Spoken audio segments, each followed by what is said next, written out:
Imagine a local music festival, but instead of 3 stages, there are over 500 bands playing at the exact same time.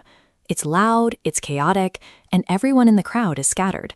This is what the South African political landscape looks like right now.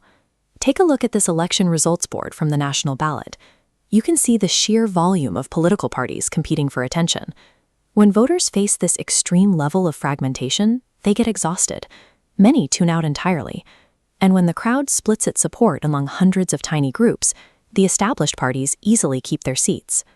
To break this cycle, a new political project launched in late 2025 called Unite for Change. Think of them as a strategic supergroup, bringing several established acts together on one stage.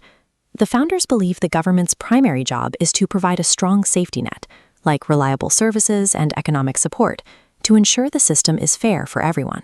They realized the only way to give voters a credible, unified alternative is to stop fighting each other for the same small slice of the audience.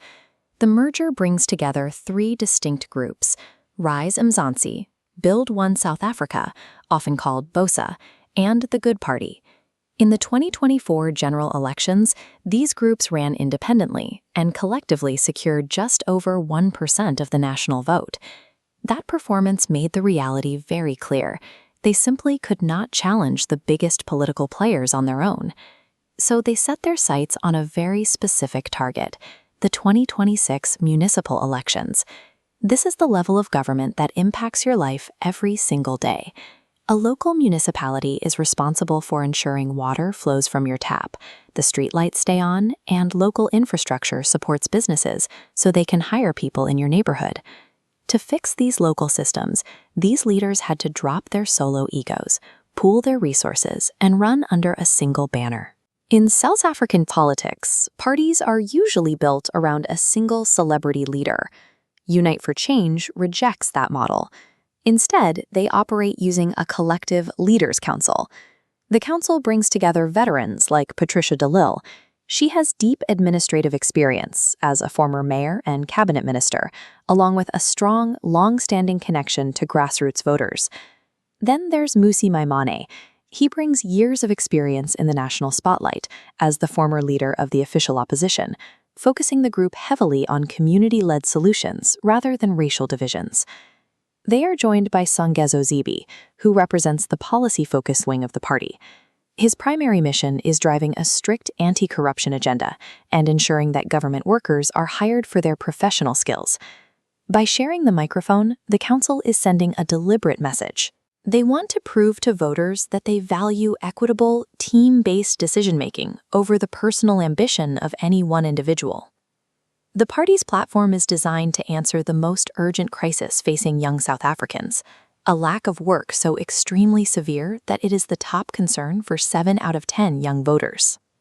UFC introduced a strict 5-stage audition process for local candidates. Counselors are chosen based entirely on actual skills and community support. Candidates must collect physical signatures from registered voters to advance, directly blocking the practice of handing out government jobs to political friends. They pair this with a policy called spatial justice. The goal here is to release well-located public land to build affordable housing, actively working to erase the apartheid-era geography that keeps lower-income workers far away from economic hubs. These policies attempt to prove that ethical conduct and technical skill are the primary tools for creating jobs and restoring real dignity to local communities. But we have to look at the structural reality. Historically, political supergroups are risky. When you combine large personalities and distinct organizations, the internal pressure and ego clashes often cause the whole thing to crack apart. The leaders also face a tough reality check from the 2024 elections. Both Maimane and Zibi discovered that having a high media presence did not equal having hundreds of thousands of actual voters showing up for them on election day. There is also the potential for internal friction. Right now, veteran local councillors from the Good Party are being told they have to reapply for their own jobs and compete against new alliance members from BOSA and Rise Mzansi. Furthermore, running a national campaign is incredibly expensive. While pooling their resources makes sense, the party still relies on a highly concentrated circle of wealthy donors for funding. Before Unite for Change can promise to fix a broken, dysfunctional municipality, they will have to prove they can manage their own internal discord without breaking up the band. Ultimately, the 2026 municipal elections are about the daily frustrations you face, the potholes, the rolling blackouts, and the failing water pipes. The local council dictates how those problems are handled. Unite for Change is offering a specific alternative. They're asking voters to replace single-ego leadership with a collective, merit-based operating system. Now, it is up to the voters to decide if this supergroup can survive its own internal pressures and actually deliver results.